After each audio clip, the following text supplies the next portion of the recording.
Alright, in this video I want to talk about how Peter was never actually in Rome.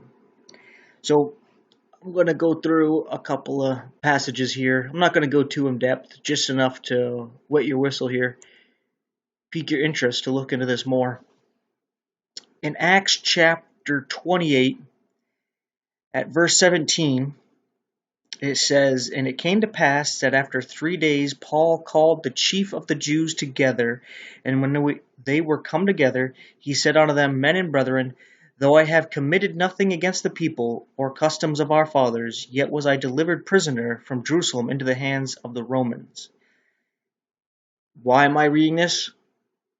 Because this is Paul calling out to the people at Rome, and Peter's not here. All this is going on in Rome.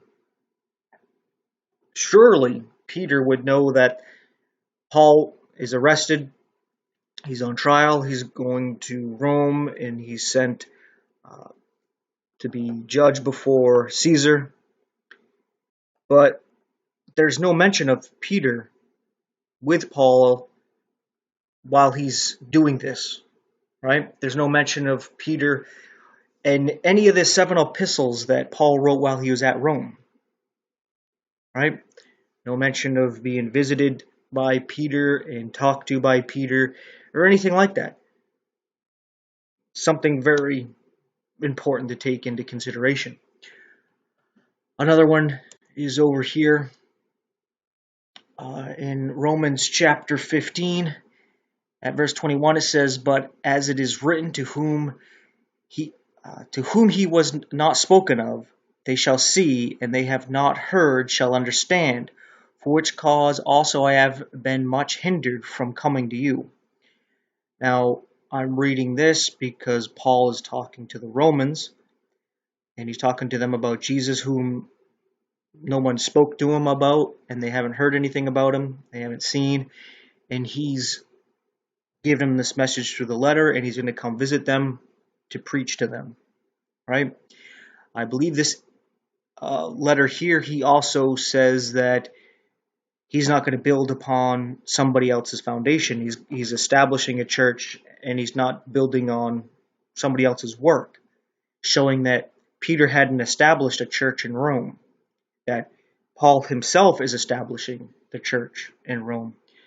And I think it's at the end of this epistle or letter here, whatever you want to call it, that he actually says that. I'm just going to briefly go over this. But it is important to mention that he mentions, I think, 27 people here. And not a one of them is Peter. And I know the Catholics will say, well, Peter was out of town. Right? Well, how would Paul know this? Right? I mean, you act like they had telephones and they could know these things, and he would know that Peter's not there, and he wouldn't be there when the letter got there, and when Peter got there, that he wouldn't overlook this letter and take a look at it at all. I mean, it's just dismissive and trying to make light of it and make a joke of it, right? But in reality, if Peter was the bishop of Rome, he would have mentioned Peter here. Even if he was out of town, he would expect him to be coming back, right? Unless he's not the bishop of Rome and he's not coming back. I guess that's an option, right? But yeah, I just wanted to look here real quick to see if this is the epistle where or the chapter at least, where he's saying about not building upon someone else's work. But I don't think it's right here. Just quickly going over it. But there is something from Galatians chapter 2 I can bring up since it comes to mind here that's important to all this, because Paul was the apostle to the Gentiles. He says that, right? And he's the one that goes to Rome, to the Gentiles, right? And he talks about this here. I guess you can read from the beginning of chapter 2, where he talks about going up to Jerusalem after 14 years of preaching the gospel. And he never at one point met the apostles for this 14 years. So he goes up to Jerusalem. He brings a couple of people with him, one who was not a Jew, Titus, who's a Greek.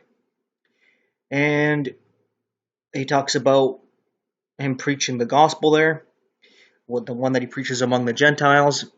And when he does this, they don't have any problems with what he's preaching. They don't add anything to what he's saying. And as he says here, for they who seemed to be somewhat in conference added nothing to me, but contrariwise, when they saw that the gospel of the uncircumcision was committed unto me, as the gospel of the circumcision was unto Peter, for he that wrought effectually in Peter to the apostleship of the circumcision, the same was mighty in me toward the Gentiles. And when James, Cephas, and John, who seemed to be pillars, perceived the grace that was given unto me, they gave to me and Barnabas the right hands of fellowship, that we should go to the heathen, and they unto the circumcision. So, verses 6 down here to 9, you can overlook that again.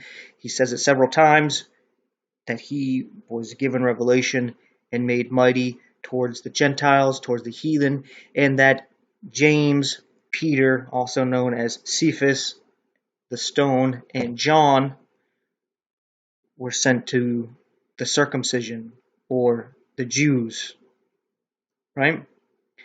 So there's no reason from the things that we're reading here in the actual Bible, the Word of God, the standard for truth, to lead us to believe that Peter ever went to Rome, or ever was the bishop of Rome, right? We'll look at another thing here. 2 Timothy chapter 4, at verse 16, it says, At my first answer no man stood with me, but all men forsook me. I pray God that it may not be laid to their charge.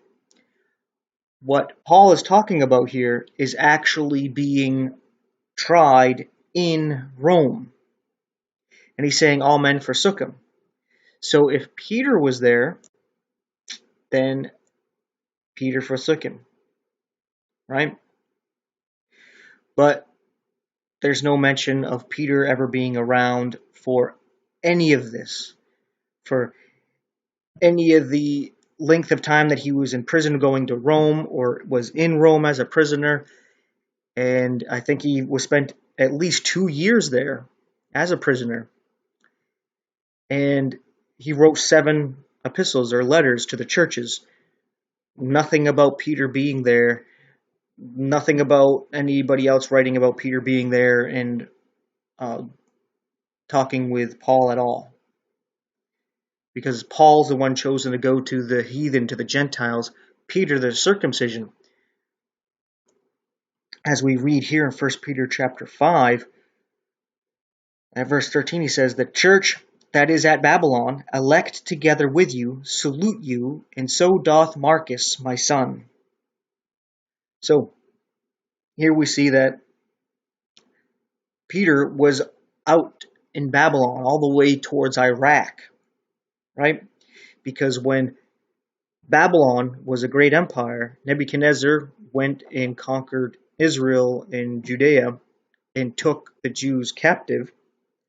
And they had a little Jewish gathering there in Babylon, a little community.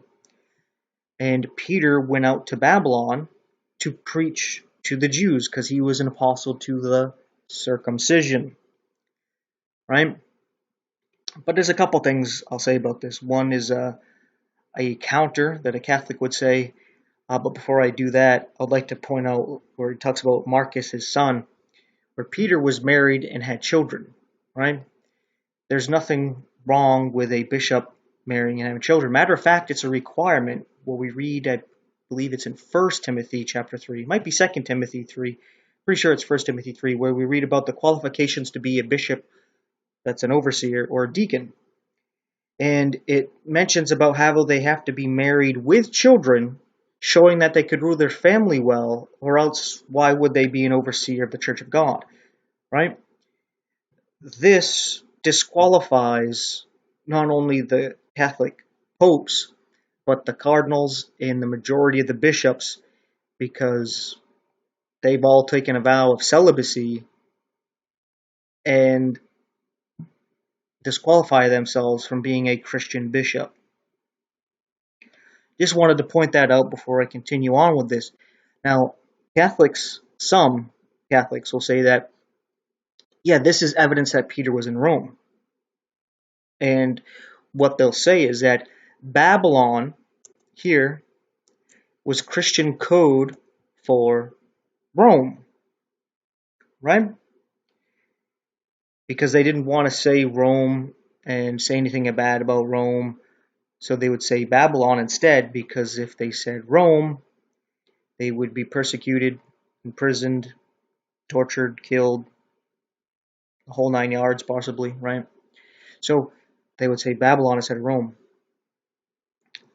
But if they do this, they also in turn condemn themselves, right? Because Revelation talks about Babylon. Babylon the Great, harlot, a whore. And the only group that is considered a whore in the scriptures is a group of believers, whether it's Jew or Christian.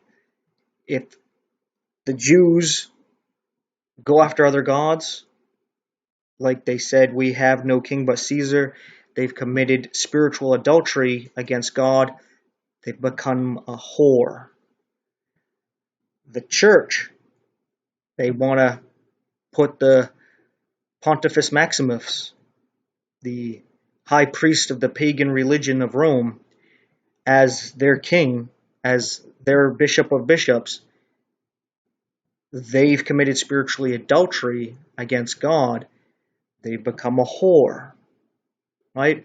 Both Israel and the Christianity, the Christian church, both as a majority, not every one of them, but as the main leadership, both joined with the Roman Empire, and they've committed adultery, forming today what you have as the Roman Catholic Church. It's just a mixture of pagan Rome and Judaism, and then later on Christianity, as Rome mixed with all the religions of those that it conquered. But anyway, by saying this Babylon is Rome, the Catholic Church in turn condemns itself, where we're told in Revelation to come out of her because she's become the habitation of every unclean and hateful bird and devil, evil spirit, and to come out of her and be not partakers of her sins, and that she's going to be destroyed. She's going to be judged and condemned. Right? So, if that's the way the Catholics want to play it, they don't want to say this is actually Babylon in what is today known as Iraq, then, well, you said it, Rome is Babylon. And Babylon is a harlot. And we're to come out of her. So either way, they've defeated themselves. Right? Because if this is how we take it, Babylon that actually existed in the time was a very small version of itself from its glory days at this time that Peter's writing this. It existed there. That means Peter wasn't in Rome. He wasn't the bishop of Rome. He was the apostle to the circumcision, going out to the actual Jews, and the apostle to the actual Gentiles was actually murdered in Rome by those same Gentiles. Right? And they just completely ignore whatever Paul had to say. Now, to end this video, you might have been looking at some of the stuff I have up here. Simon Magus, or in the scriptures known as Simon the Magician. There's some interesting stuff about where they actually get Peter being in Rome, and it's not because of Simon Peter being in Rome, but because of Simon the Magician, actually went to Rome. There's all kinds of interesting stuff about him not truly converting and actually just mixing his pagan beliefs in with the Christian beliefs and creating what he would call a universal religion, which is interesting because Catholicism actually means universal. And that's what Rome has been known to do, is to just incorporate all the religions that it conquers, as long as you pay homage to the Roman emperor, or in this case, the Pope. So they just bring them all in, like you see even today with the Pope bringing in all kinds of the religions, whether they're witch doctors from Africa or the Americas, or the Buddhists and Hindus and pagan priests of all kinds. They bring them in, and they allow them to do their little ceremonies there at the Vatican or what have you, and they pay some respects to the Pope or whatnot. So the Pope doesn't, condemn their religious beliefs, even though they are pagan and heathen, because it's still a continuation of pagan Rome. That's what Catholicism is. And all these attempts to ignore that, uh, I don't know what to say about it. It's prideful. It's arrogant. You talk to Catholics about things like this, and one of the things you realize right off the bat is they lack humility, and they're at a drop of a hat they'll turn into a troll and just start mocking and scoffing and calling out names and all kinds of stuff when you're just having a reasonable talk like this about the actual facts. But anyway, back to this Simon Magus guy, or Simon the sorcerer, the magician there. Uh, he had a statue actually made of him in Rome, and the only way for that to happen is to be recognized by the Roman emperor. They were receiving him as a god. And apparently, from the stuff I've been looking into, is that they were actually looking at him as basically Peter. They were looking at him as an apostle. And they end up building their church on him. And that's why they got all these pagan beliefs ended up mixing with Christianity very early on. It was because of this Simon guy that was mistaken for Peter. And,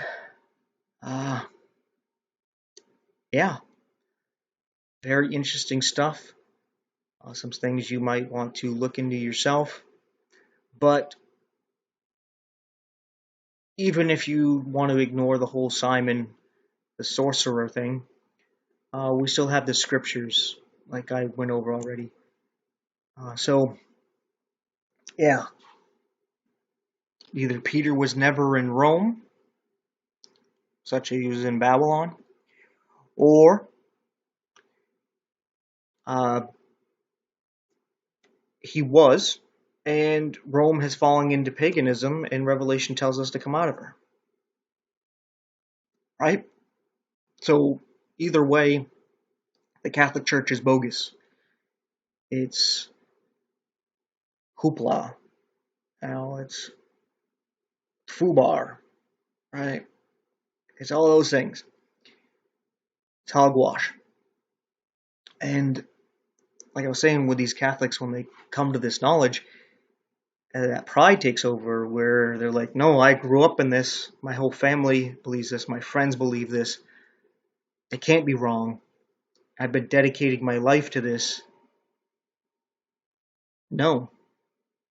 No, no, no.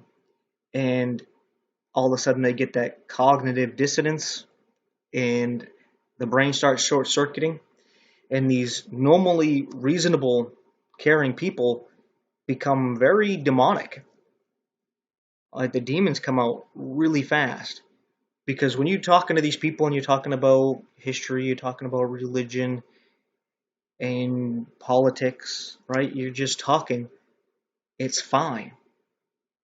But as soon as you disagree, which is not the trigger, and all of a sudden you prove them wrong and you prove yourself right without a shadow of a doubt, all of a sudden they're not reasonable people anymore. Everything's a joke. Everything's a taunting and mocking. Or like I mentioned before, they just start going nuts and attacking random Protestants from the Reformation. Like they'll just start bashing Luther and Calvin, and they'll just start going off on them. And it has nothing to do with what you're talking about.